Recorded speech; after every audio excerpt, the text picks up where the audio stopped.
Open up a tab, grab a seat, and pour a pint. It's time for the Beer Guys Radio Show. You want free beer? Go to the brewery. Dedicated to the art, science, and enjoyment of craft beer. Yo, what's wrong with the beer we got? Now, here are your hosts, Tim Dennis and Aaron Williams.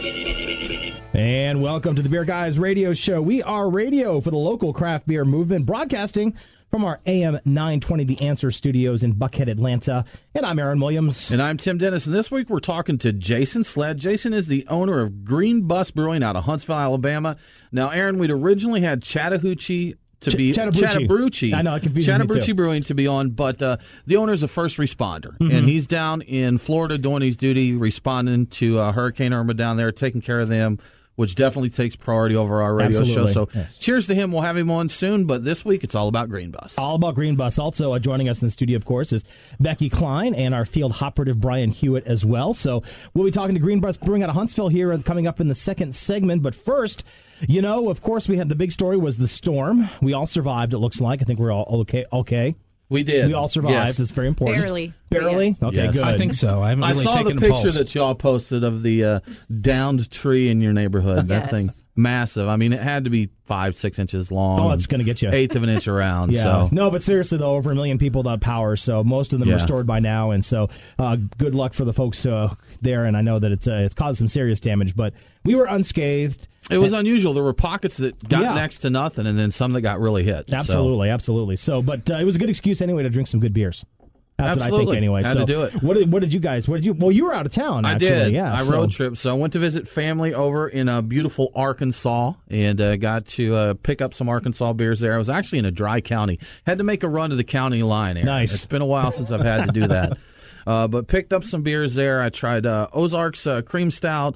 Had Tall Grass, the Grizz, and on my way back, I made sure to route myself through Nashville, Tennessee, and made a stop at Bearded Iris. You're a smart man. So I had a couple there in the tasting room. Really cool place there, very chill, and I brought some back to share. You were the man, sir. I try to be. We appreciate that. Thank How about you? What were your?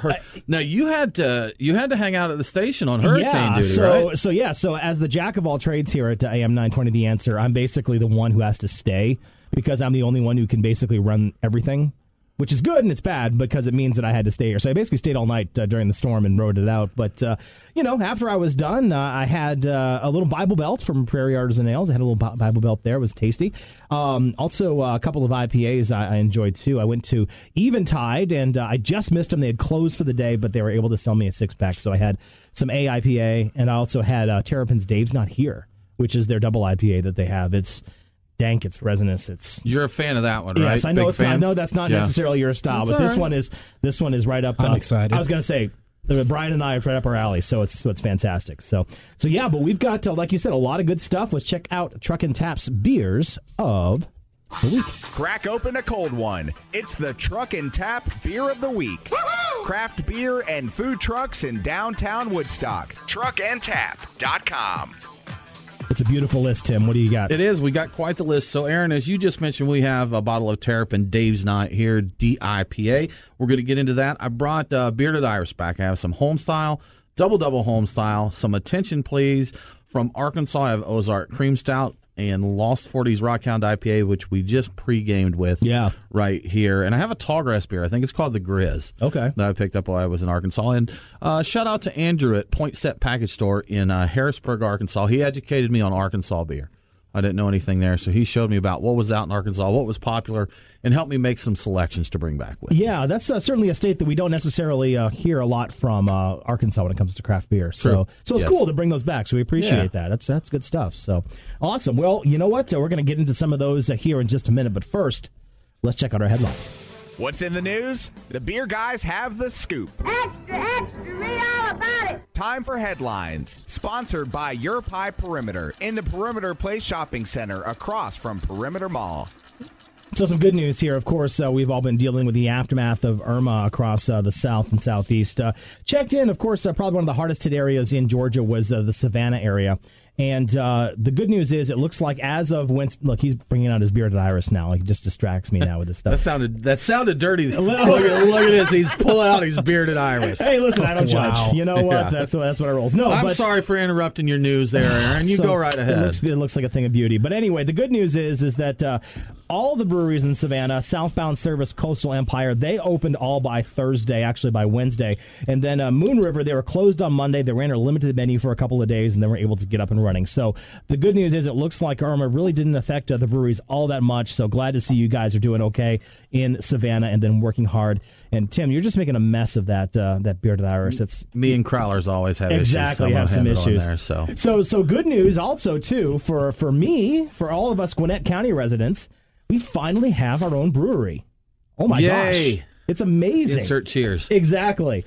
Yes, Slow Pour Brewing Company has finally opened its doors. It's been a slow walk, but very excited to be there. They opened the door on Friday, and it's on North Clayton Street, which is just a little bit outside of the downtown area, right where the railroad tracks are.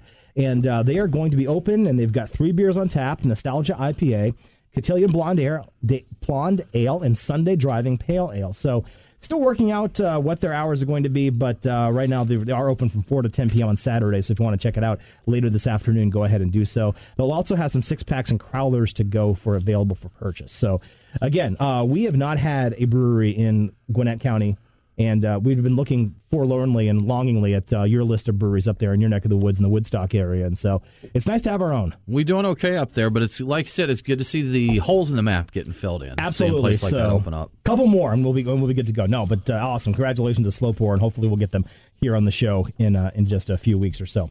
Also, let's go ahead and check out the Alabama news. We have, let's see, where is it here? The Alabama Craft Beer Festival and State Championships were held in Florence, and Goat Island, actually. They've only been in business for about a year and a half, but they had 3 recipes finish among the top 3 beers in Alabama, and the brewery's Richter Pils placed second among all beers brewed statewide. So it was a blind competition, and a handful of expert judges all brought in from out of state, so there wouldn't be any bias out there. So I thought that was kind of interesting. Isn't Goat Island one of the newer ones? They are, yeah. They're coming out strong there. Yeah, huh? they've only been open for about a year and a half or so, and so they've done a really good job with that. And congratulations to Goat Island and all the rest of the winners here at the Alabama Craft Beer Festival. Also, finally, here the last news. We've got some time here, but Sublime. You remember Sublime? The group? The group, sure. Yes. Yeah, yes. absolutely. The guy, of course, he passed away, but of course, What I've Got early in the morning, right? So they've teamed up with AleSmith. Aaron. I know. That's not. I was hoping you were going to talk about not practicing Santeria or something. No, like that. I don't practice. I don't got no crystal ball either. So they teamed up with AleSmith out of San Diego, and actually, I think you've got some news on AleSmith coming up later in the show. We do, which is awesome. But they actually brought a 40-ounce Mexican lager to craft beer. So AleSmith and Sublime teamed up. They made a Mexican lager. They said it's almost a cross between the Negro Modelo and the Corona. So it's maybe a lighter Vienna lager type of an ale. But they had to put it in a 40-ounce beer because that's what Sublime used to drink all the time, and they wanted to make a 40-ounce. But here's the problem. So why didn't they do a malt liquor if they were going to do a 40-ounce? That's a great question. I don't know. Yeah. But I don't know. But anyway, the thing is that, you wouldn't think about it, but apparently for AleSmith, it was almost an impossible task for them to actually produce those 40 ounces. Everything had to be hand bottled with a gun because their bottler wasn't big enough to fit the 40 ounces in. So just like you do at home brewing, they had to hand gun all the beer, and they had to manually screw the tops on too because they had it was a different type of bottling system, and they had to screw that back on. Good old screw top 40 ounces. Yeah, so apparently the AleSmith guys were working 3 shifts. They had to trade people out because their arms were getting sore after using the handgun to pour the beer all the time. As fun as that sounds, I bet a lot of those guys hate that beer. Oh gosh, I bet they probably do too. But the thing is, it's sold out in 5 minutes. I like how the main criteria was by the time you get halfway down, it shouldn't taste terrible. That was their big criteria. That was the criteria? Because drinking a 40, till you get down towards the bottom, it tastes like garbage. And they didn't want this to taste like garbage, and apparently AleSmith succeeded. That is a trick, and I agree with that. 40s, if you have a 40-ounce ice cold, it can be quite refreshing. But that's probably because you don't taste anything. That's it's true. Just numbing your taste buds. But I can remember drinking old Mickey's Big Mouse back in the day, and if you kept that little grenade ice cold, It was refreshing on a hot day, but you didn't want that thing to get cellar temp. Oh, yeah. We used to get our old OE 800s quite warm at the end of during my college days, and it's disgusting. It was terrible. Syrup, and it was just terrible. So we'll take a quick break right now. Coming back, and we'll be talking with Green Bus Brewing's Jason Sledd out of Huntsville, Alabama. You're listening to the Beer Guys Radio Show, beerguysradio.com. We'll be back right after this. Yo, it's your homie Al Sharpton kicking in with Beer Guys Radio. Holla! The Beer Guys are back right after this. Have you ever thought about owning your own brewery, but don't know what it takes to get one built? We're CRL Contracting, and we build breweries. We are the most experienced contractors in the state of Georgia when it comes to building new breweries and tap rooms, or expanding current breweries. If you've been to Orpheus, Second Self, or Scofflaw, then you know what kind of work we can do. Just give us a call at 678-546-3382 or visit crlcontracting.com for more information. CRL Contracting. We build breweries. crlcontracting.com. It's Aaron and Tim, the Beer Guys. If you're like us, no lunch or dinner is complete without a pint or two of craft beer. Which is why Truck and Tap in downtown Woodstock is always on our list. Tim, why do they call it Truck and Tap? Well, the tap part is easy. They have 12 of them. Bottles, too. Not sure what to drink? All of their beer servers are Cicerone certified. And if you got someone who isn't a beer fan, not to worry. Truck and Tap carries wine, mixed drinks, and even handcrafted sodas. As for the truck part, well, that's when it gets interesting. Truck and Tap features your favorite Atlanta area food trucks daily. That way, you're getting a different menu every day. Check it out, Truck and Tap in downtown Woodstock. Truckandtap.com. Let them know that the Beer Guy sent you. We are Reformation Brewery, celebrating the reformer in you. Locally crafted within the renowned Etowah watershed of Woodstock, Georgia, Reformation creates yeast-forward brews full of aroma and flavor crafted to last. Come see us in beautiful Woodstock, Georgia, for a tour and tasting of unique brews that you can't find anywhere else. Reformation Brewery. Set beer free. ReformationBrewery.com. If you're into craft beer, you need to check out Drink This Beer. It's a podcast from the creators of Beer Guys Radio. Tim Dennis and Aaron Williams talk to some of the best and most important brewers across the country and the world. So if you like to drink beer, pull up a chair and crack open the Drink This Beer podcast. Available on iTunes, Stitcher, or wherever you get your podcasts. Follow the Beer Guys on Facebook, Twitter, and Instagram. When I was your age, my dad shared a beer with me, and I thought it was about the best thing in the world. Now, back to the Beer Guys Radio Show. And welcome back to the Beer Guys Radio Show. Check us out at beerguysradio.com. We are talking today to Jason Sledd from Huntsville's Green Bus Brewing. Jason, thanks so much for joining us today. Glad to be here. Jason, you started brewing fermentation, or your interest anyway, was kind of on a wine basis. Can you tell us a little bit about what got you started into the brewing and how you transitioned from wine to beer? Well, I quickly transitioned out of wine when I realized I don't really like wine, but I had that will do it. Picked a bunch of blackberries, at the U Pickett place, and so I had all these blackberries laying around, and I was like, oh, maybe I'll make some blackberry wine, and started reading up on that, and then, like I said, quickly remembered that I really don't care for wine. But a lot of the equipment and process is similar. So I had a buddy that'd been home brewing on and off for about 15 years, and I was like, Joe, next time you're in town, give me a call. I want to learn how to brew. You're the guy that's going to teach me. He's like, no problem.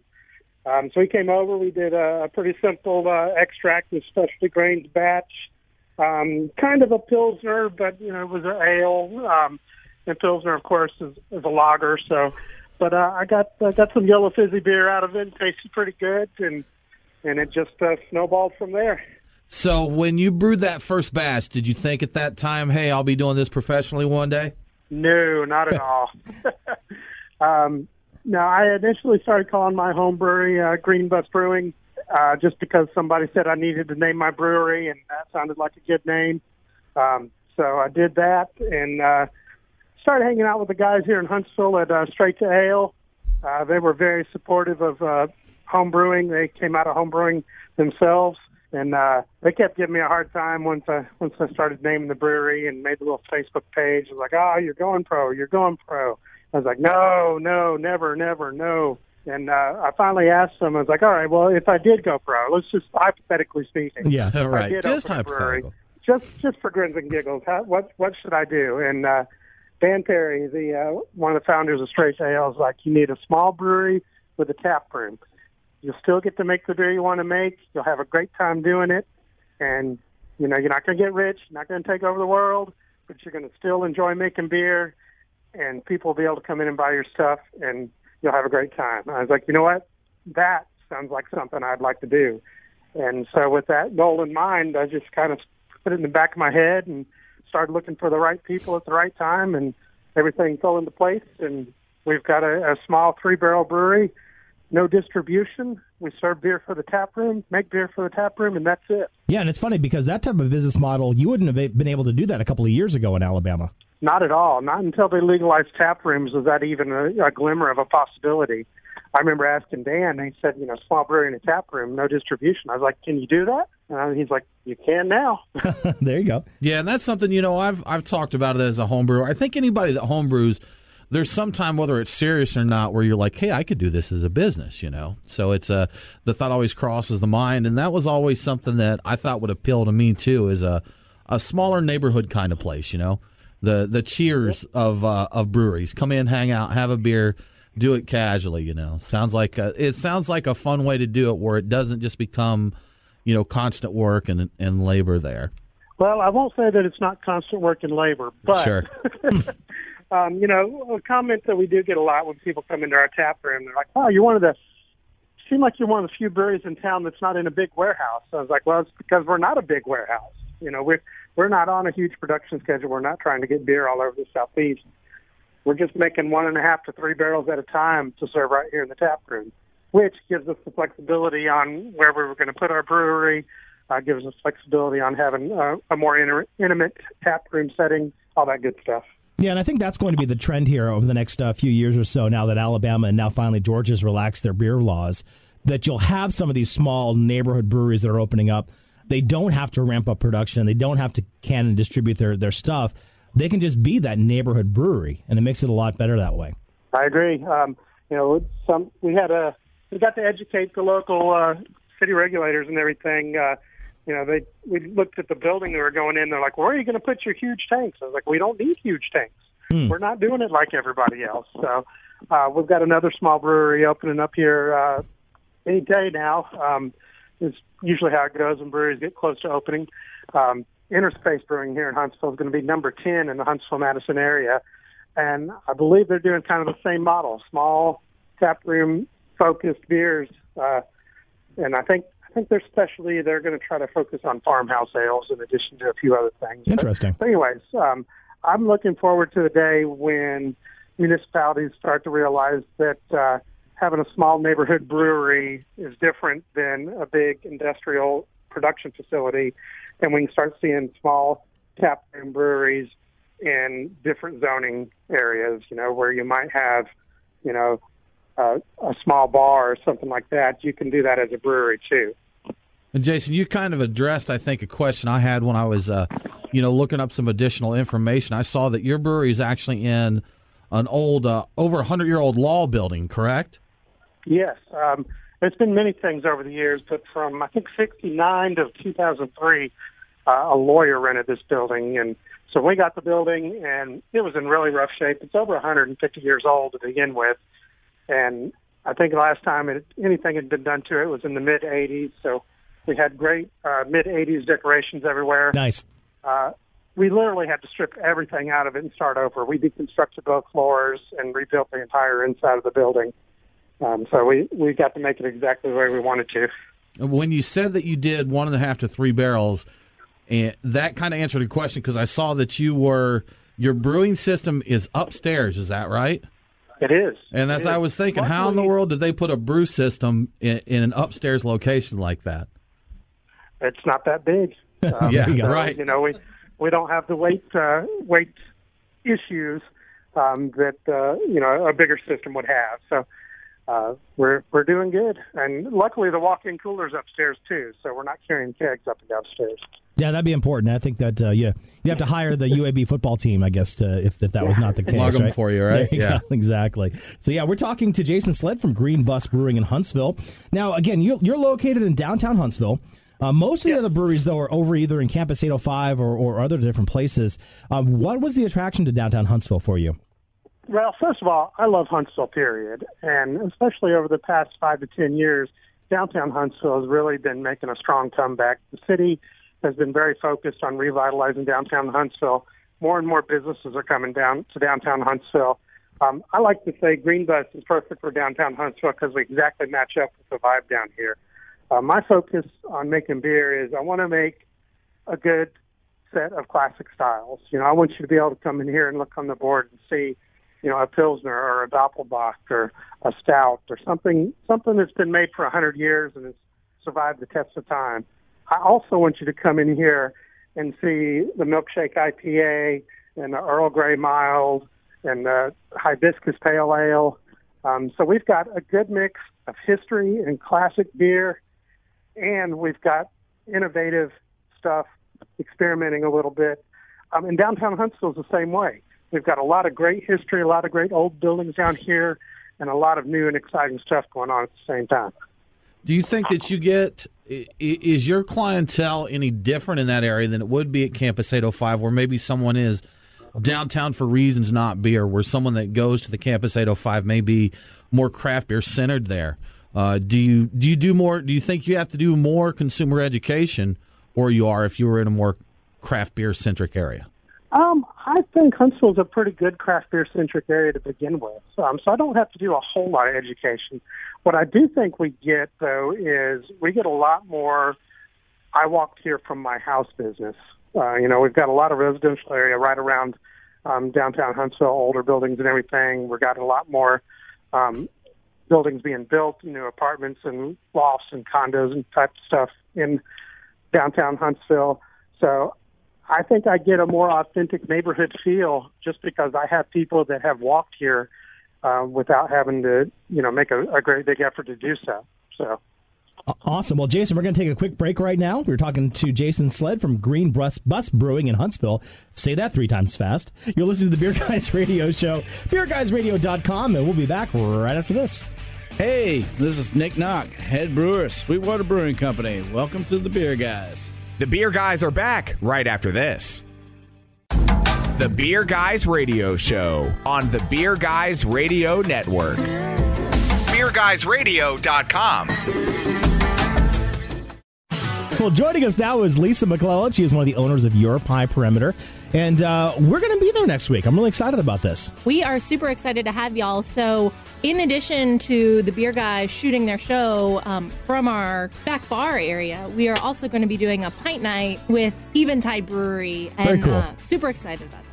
Definitely. And those guys are great brewers. Of course, they make the AIPA, which is one of my favorites. Funny you should mention that. So the AIPA will be our 314 pint night special that night. Excellent, excellent. So for $3.14, $3.14 on Thursday, you can, on Thursday, correct? Thursday evening, yes. You get a pint of Eventide's the A beer. Come on, you can't beat that. Exactly. And so, do you have any other specials going on that time too? Well, in addition, that's the only special. It's all special, but that is the special. Yes, we're very special around here. But we're also going to be having their pale ale on draft, which is a crowd favorite, and then we'll have their Kolsch in cans. One of our favorite Eventide folks from the brewery will be out to talk all things beer with you guys, and then we'll be giving away souvenir glasses while they last, as well as doing some swag giveaways with shirts and T-shirts. Awesome. And of course, you failed to mention that we're going to be there too. And of course, you get to meet the Beer Guys. Well, that's going to be at least worth a nickel or something. At least a 314 beer, I would say. That's right. That'll be good. Exactly. So head to Your Pie Perimeter on Thursday, and we are going to be there broadcasting, and we'll have Eventide on. You guys are going to have that Eventide special. And the fun starts at 6 o'clock, so come join us after work, and we hope to see you there. Absolutely. Sounds like a plan. Lisa, where is Your Pie Perimeter? Your Pie Perimeter is located on Perimeter Center West, just down the street from Perimeter Mall, across from Total Wine. Yep. And right next to Verizon Wireless. Excellent. In the Target shop. It's right there. It's a great time. You guys have a great space, and we'll do it upright on Thursday. How about that? Yes. Excellent. Cheers, Lisa. Cheers. Thank you. Ahoy there, mateys! Hunting whales? We've got you covered with Tim's Whale of the Week. Yar, Tim, what do we have? Man, we got all kinds of good stuff. So here's something that people had been waiting for a very long time. Finally happened. Rumors went around. We got a confirmation. We got pictures, everything. Released yesterday in Athens. Duende. Woohoo! in 16-ounce cans. Oh, that's the greatest thing. So that's, it's something people have. People love that haze there, and people have commented that on social media it doesn't look as hazy as last batch, but they've also commented that it's the best batch yet. Okay, well there you go. So what about you? Do you get upset if you expect haze and do you care about the haze? I don't. I'm more of a fan of the flavor of the beer more than the actual haze of the beer. I like consistency, but then again, consistencies can be. Yes, as Brian says, haze is not a flavor. That's correct. I mean, which is also a Wrecking Bar beer. That is that's also true. But I do like the tall boy trend. I know it's easier for those guys to package, and it's nice to have a 16-ounce tall boy of a good IPA, and that makes me happy. Like the good stuff, man. Like the Bearded Iris we're drinking too is all 16 ounces. Absolutely, so that's good. But other whales that we got this week: Cherry Street Shutdown Stout. So very limited release. They released that. I believe that was yesterday as well at the brewery up there in Cummings. So go get that one. And L. Smith beers are going to be hitting Atlanta this week. There's a couple of release events coming up. Good old Speedway Stout, always a favorite. They do a lot of really nice beers. Yeah, and that Sublime beer that I talked about earlier in the show. That's L. Smith, right? Yeah, that's L. Smith, so hopefully we'll see that too. 40 ounce? We won't get the 40 ounce, but I know they're getting 12-ounce cans coming out, so... Terrible. No 40s. No Sorry. 40s. Okay, we'll make it through. And unconfirmed rumors of Grimm Artisanal L's hitting Georgia. So keep an eye out. If you see Grimm out there, let us know. Drop us a message on Facebook or Twitter or something. We're keeping our eyes open for that as well. Absolutely. Now, we are keeping our eyes open, or not really, but we're talking to Jason Sledd from Bus Brewing. All right. That was a terrible transition, by the way. It was a good effort. Yes, it was a good effort. So, yes, I've only got 20 years in radio. That's really good. So, Jason, I have a question for you here. We talked briefly about homebrewing earlier, and we've talked about clubs here. You were a member of a club over there, the Rocket City Brewers. Is that right? Yes, absolutely. So how important was that club to developing your brewing and for your decision to start a brewery? Oh, it was key. It was critical. I wouldn't be here without RCV. I started going to a homebrew club meeting, took that first beer I made, and the accomplishment was it's not a dumper. So hey, that's there you go. It's a good start for your first beer. But that really opened my eyes and opened my palate up to everything that craft beer can be. Tried so many different styles there that I didn't even know existed. I remember the first time I tried a Scottish ale was RCP. And I was like, this is fantastic. Where have you been all my life, Scottish ale? Yeah. So it was absolutely essential to this building, this brewery existing. Again, it increased my knowledge about what beer is, what beer can be. Got me connections with the guys at Straight to Ale, who also came out of RCB, and then the support of the. I did a couple of one-barrel test batches over at Straight to Ale just for grins and giggles, and finally started making beer more than 5 gallons at a time. I was like, all right, I can do this. This is working out all right. And really gave me the confidence to take it to the next level. Now, speaking of next level, now you is this your full-time job, or are you still working 2 jobs for this? It is a full-time job, awesome. But I do also have another full-time job. Okay, there you go. I know the feeling. Yes. I feel your pain, yes. Yeah. So how do you balance that? Is it difficult, or are you able to make that work? Well, I've got a great business partner. Kerry Huff is the other owner of Bus Brewing. He has also come out of RCB. There's another connection right there. I never would have met Kerry if it wasn't for the Homebrew Club. He also had the knowledge and connections to make this renovation project of the building a possibility.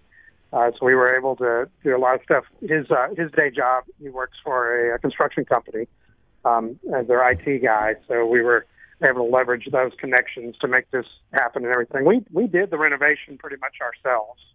I'd say 90 to 95% of the rebuilding of the inside of Bus Brewing was done by the guys you see working it. So balancing 2 full-time jobs is difficult at times, but we're staffing up. We've got some employees to help out with some of the day-to-day stuff now. We're in a position where we can do that. I'm lucky that my kids are super busy. They're both little actresses, so they're in plays and rehearsal all the time. So even if I was at home, I probably wouldn't see them very much. So it actually worked out to be a pretty good time of life to take on this kind of challenge. Now, Jason, Bus, you're just coming up on your first anniversary. Is that right?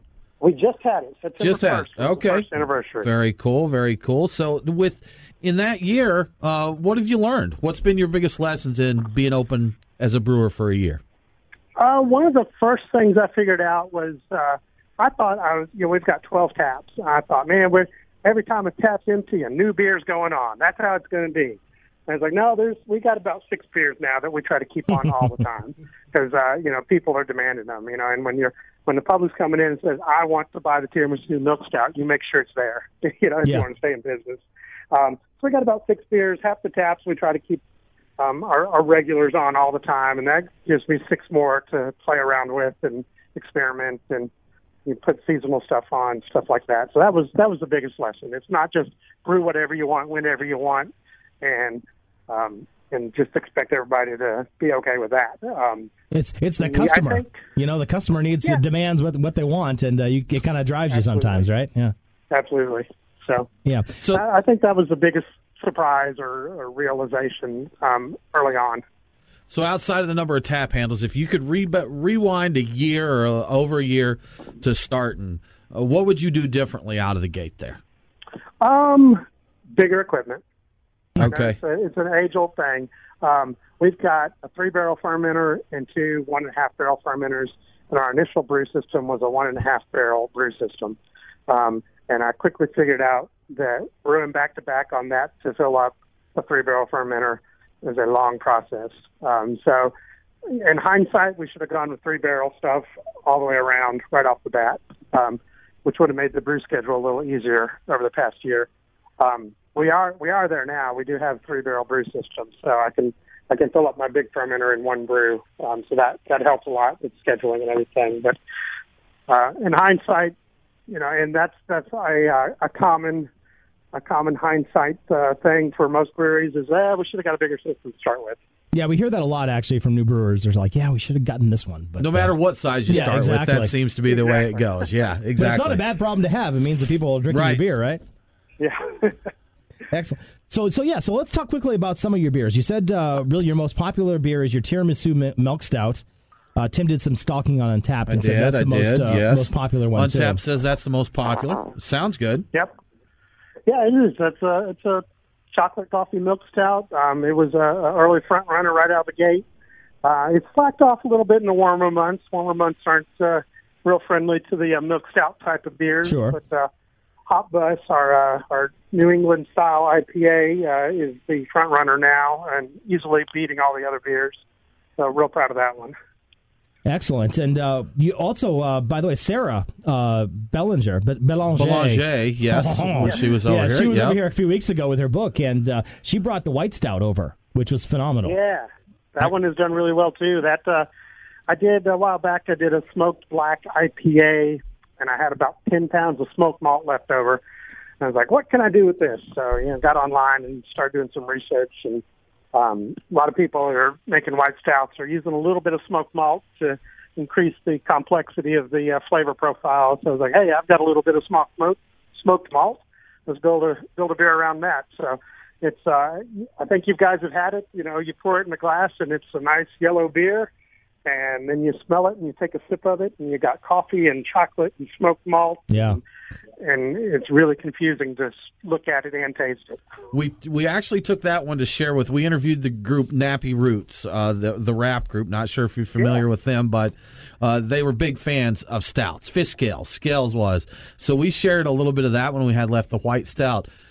Jason, he didn't care for it. It confused him. He said being a stout, that was one that he said, well, it's supposed to be. It's either not supposed to taste like this, or it's supposed to be dark. So do you get people thrown off with that? Oh yeah, all the time. That's most common. They'll sit there and look at it and go, "I can't believe what I'm tasting looking at this beer. I should have closed my eyes when I drank it first time." Absolutely. Common comments we get on that one. There you go. Yeah. Well, we're talking to Jason Sledd of Green Bus Brewing in Huntsville, Alabama. We need to take a quick break, but we'll be back right after this. I'm Josh Rachel. I'm the co-owner and brewmaster at Jekyll Brewing, and you're listening to the Beer Guys Radio Show. The Beer Guys are back right after this. Andrew and Lisa with Your Pie Perimeter here. We'd like to invite you to our store for a beer. Is there anything better than pizza? Yep. Brick oven pizza that's made fresh and paired with a cold craft beer. That's what you get at Your Pie Perimeter, located in the Perimeter Place Shopping Center by Perimeter Mall. It's the perfect place to relax on the patio with a pint, after work, or bring the family in. Andrew and Lisa, I'm going to let you finish, but first, you forgot to mention the $3 craft beer specials you have every Thursday. I mean, come on, the pizza's great, but that's an amazing deal. $3 craft beer specials every Thursday. Now, go ahead and finish your commercial. Follow Your Pipe Perimeter on Facebook for all of our beer events and specials. That's Your Pipe Perimeter, located in Perimeter Place Shopping Center next to Chipotle. If you really like craft beer, the Stout Brothers Smyrna Beer Market invites you to their store. Not just growlers and craft beer, but everything you need for backyard barbecues and tailgating is available at Stout Brothers. Big Green Egg, accessories, local meats, cheeses, sauces, pickles, and more. If the gang's plans involve your backyard this weekend, you gotta visit the Stout Brothers. Stock up today and get ready for life. It's quite simple. If you really like craft beer, you have to visit the Stout Brothers Smyrna Beer Market in the Smyrna Market Village. There is something in the air in Kennesaw. I'm sure you've noticed it. It is the sweet, sweet smell of barbecue permeating from The Nest, a new barbecue and beer restaurant in K-Town. The Nest is your new restaurant if you really love barbecue. Ribs, brisket, chicken, oh my. Did we mention the bar? The Nest of Kennesaw offers 49 taps of craft beer and an amazing bottle list as well. It's quite simple. If you really like barbecue and craft beer, you have to visit The Nest. Barbecue and beer in Kennesaw, near historic downtown on Cherokee. Follow the Beer Guys on Facebook, Twitter, and Instagram. He hates these cans! Stay away from the cans! Now, back to the Beer Guys Radio Show. And welcome back to the Beer Guys Radio Show. BeerGuysRadio.com is our website. We are wrapping things up with Green Bus Brewing. Jason Sledd is joining us on the phone in lovely downtown Huntsville. So, again, thanks for holding on for us. Appreciate it. No problem. Yeah. So, Jason, I got a question for you because we were talking about being the neighborhood brewery, being the social gathering spot there and just, bringing in people who can walk to your brewery and that. So craft beer, and I think beer in general, has always been a very social activity. And with technology, of course, that's created social media apps for beer, like Untappd, I think, is the most popular one. Checking in, rated in that. Now, one thing that does is kind of create some anonymity for people out there. So what's your opinion on apps like Untappd and their effect, good or bad, on craft beer? I have mixed feelings about Untappd. I have mixed feelings about rating beer. If you get a beer that you don't like, a style you don't like, and then you rate it 1 star, it might be the best peanut butter porter that's ever been created in the history of time. And because you don't like them, you gave them 1 star, and that's not necessarily reflective for, not very educational for the next person that comes along and loves peanut butter porters. Yeah. And is looking for the best one ever. And then you've got a 1 star on there or multiple low ratings. And if the purpose of an app or a social media site is to help educate, then a rating system might not be the best way to go about that. Yeah, and that's always been my pet peeve. It's like, I don't like hoppy beers. This IPA was terrible, 1 star. I'm like, well, what did you expect? It's like, yeah, so that's always been my biggest frustration. You're right. There's some styles of beer that I don't particularly like, and I just, if I have them, I won't rate them or I won't do something, you know what I mean? Because I think it's important to people that you go by the style. I mean, if it's a well-made beer that's not my particular cup of tea, I'm either not going to rate it or I'll rate it as a 3 or a 3.5 just because I know it's well made. There's no flaws. Sure. And, along those lines, I've had discussions with other people about how they use sites like Untappd. And there's a lot of people out there that said it's kind of their personal journal, that they're just making a record of whether or not they like it. Well, the issue there is it's not personal. It's not something you're writing in a journal. It's thrown in the mix with everyone else. Maybe Untappd should consider adding a button for journal mode. Yeah. Where you can say, what, I don't like IPAs and I don't like this, but I know I don't like IPAs, so let's just journal this one for my own record. Because I always feel bad, like every once in a while on accident, I forget to rate them, so I'll do everything and I just forget to put stars, and so I give them 0 stars. And I feel terrible. I'm like, oh, and I can't delete it. They don't get a 0 if you don't rate. Oh, they don't? Okay, good. I'm glad to hear that. Good. Because I'll do that sometimes. I'll just put in, that I had the beer. No rating, whatever. Okay. So, anyhow, okay. Jason, what's in store for the future of Green Bus? Well, I think we pretty much reached the pinnacle. We're on Beer Guys Radio. There's nowhere else That's to go. That's it, man. You've done it. Congratulations. No, we're just going to keep doing what we do. We get to ask fairly often, are you going to start canning? You're going to start distributing? And the answer is always nope, nope, nope, nope, nope. If you want our beer, you pretty much got to come here to get it. We send a keg out every now and then to a local beer store, but it's more for marketing than anything else. And it works. We had a guy in here a couple months ago. He's like, yeah, I had your beer at such and such place down the road, and then they were out. And I was like, all right, tell me where it came from. I got to go get more. There you go. And, that's exactly what we wanted to happen. So we're just going to keep doing what we do. And I think that's awesome. Like you said, I mean, it's a neighborhood nano brewery that you guys have, and it's just for your neighborhood, for people in downtown Huntsville who live, work, and play there. And, and I love the fact that it's local. You're hopefully bringing some business to that area. And like you said, if you get another brewery there, and hopefully you can start up a secondary brewery area in your city. It's looking that way. I'm hearing rumors that other folks are liking this model and looking at downtown. Yeah, I hope we see more of that. The hyper-local brewery, like we said earlier, the neighborhood brewery, go there, nothing crazy. If you want the beer, come hang out at the brewery and enjoy it. If you want good beer, go to the brewery. That's right. So, there yes. You go. What's wrong with the beer we got? Yeah. It's okay. Well, Jason, if folks want to follow along with Green Bus, see what's going on in the future, what's the best way to do that?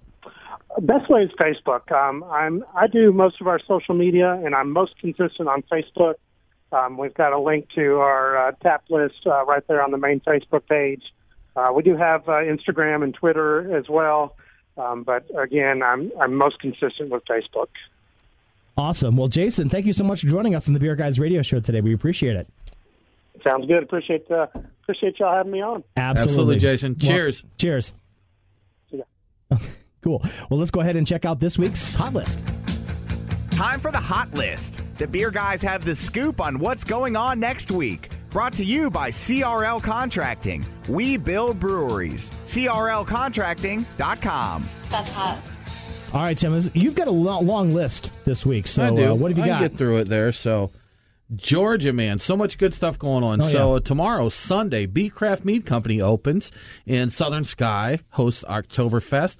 On Monday, it's National Cheeseburger Day, and up in Woodstock at Freight Kitchen and Tap, they're going to feature the Cadence Burger. That burger has Limburger cheese and a mustard sauce with Cadence beer-soaked mustard seeds. So come on up and get you some. That Limburger cheese is going to be great for date night. It will. You could probably, if you can't make it up to Woodstock and you're here at the studio area, and you'll probably be able to smell the burger. Oh, I can't wait. That's going to be great. Exactly. Then on Tuesday, as we mentioned, new brewery coming to Georgia. L. Smith is launching at the Stout Brothers in Smyrna. And LaGrange's Wild Leap Brewing launches in the Atlanta area up at Barley Garden in Alpharetta. Then on Wednesday, it's all about trivia. We've got tacos and trivia at Reformation, and we have team trivia over at Your Pie Perimeter. On Thursday night, the monthly pint night at Your Pie Perimeter, and this time it is an Eventide extravaganza. Nice. So go check that out. On Saturday, the Monday Night Garage grand opening and anniversary, and Wild Leap's grand opening. So that's, for those keeping count, that is 4 breweries and meaderies in 1 week. That's crazy. Opening up here in Georgia. That's amazing what happens when you relax the laws and make it easier for people to sell their product. So can you top that with your Alabama events, Aaron? I cannot, but I'm going to try. Let's do it. In Mobile, at Old Shell Growlers, having a Stone Brewing beer dinner. Also, I like this. I like the name of this more than anything else. At Bomber's Pub in Montgomery, they've got the Redneck Cheese and Beer Tasting, which sounds perfect for me. Is that blocks of Velveeta, easy cheese out of a squirt? I really that hope it should is. be, shouldn't it? Yes. I think so. I think that's fantastic. That's my kind of place right there. Nothing fancy. The government cheese. That's it. So one of our former guests on the show, the J. Clyde, they are having a tap takeover at SBC release, and they're going to do a Sweetwater Brewing, too, and that's going to be on Thursday from 5 to 7 p.m. SBC? Southern Brewing Company? No, actually, it's their own. It's I forgot the name of it, but it's their own. J. Clyde has made a collaboration brew, so they're going to go with that and tap it open. Also, too, if you're interested in doing some brewing of your own, Wish You Were Beer Homebrew in Huntsville on Thursdays having a Let's Talk Hops little seminar. So hang out there, get your questions answered about maybe starting up a homebrew, and then go for that. Brand new brewery in Alabama is having one of their first events. It's True 40 is having a brewery pop-up class. So if you're into yoga and that type of thing, head to Alabaster, Alabama at the Interstellar Ginger Beer and Exploration Company. Cool. That is a mouthful of a name. But it's a very cool place. So congratulations on those guys for opening up. And also on Friday, we're having a donut and beer pairing 2.0 at Salty Nut Brewery. That's going to be from 5 to 9 p.m. and an introductory beer class / date night in Enterprise at the Boll Weevil Brewing Supply. So a couple of areas for you to check out if you're into home brewing. And then Sweet Homebrew's Frickin' Fest 2017 is going to be at Sidebar in Birmingham on Friday on 2017 from 6... Oh, sorry, I messed that up. Sweet Homebrew's Frickin' Fest 2017 is going to be at Sidebar Birmingham from 6 to 10 p.m. If you want a full list of our events, check out our calendar at beerguysradio.com. But now it's time for a giveaway to give away. Our lucky winner this week is Matt Newman. Nice. So, Matt, thank you so much for subscribing to This Week in Georgia Beer. Drop us an email to beerguys@beerguysradio.com, and we'll get you a very cool swag pack out. Aaron, what type of stuff do folks get in our swag pack? So I've got a bunch of stickers. I've got hats. I've got T-shirts. I've got koozies. I've got coasters. Glassware? Glassware. I got a ton of glassware, too. Patches, those types of things. So a lot of cool stuff that all of our guests have kind of brought with us to put in our swag pack. They've been super generous, and we love to give them away. So, Matt, go drop us a line, and we'll get your stuff out. Exactly. And if folks want to join in the fun and get entered to win those prizes, Aaron, how would they do that? Well, just visit beerguysradio.com and sign up for This Week in Georgia Beer. You'll get a weekly newsletter with all the happenings in Georgia beer, and you'll also be entered to win that weekly swag pack. So very, very cool. Very excited for that. And coming up next week, it's going to be fun as well. We are going to be at your Pie Perimeter. That's correct, right? It is. Yes, it is. I didn't realize how fast the month was going by. I know. It goes crazy by fast. And so we're going to be at your Pie Perimeter for Pint Night, and we'll be talking to Eventide Brewing. Groovy. So that'll be fun. Check us out at beerguysradio.com and on the socials. Don't forget to drink local. Have a great week, and we'll talk to you next time. Cheers. Thanks for listening to the Beer Guys Radio Show. We're on demand via iTunes, Google Play, Stitcher, or wherever you get your podcasts. Always online at beerguysradio.com. Aaron and Tim are back next week with more about the amazing world of craft beer. Cheers.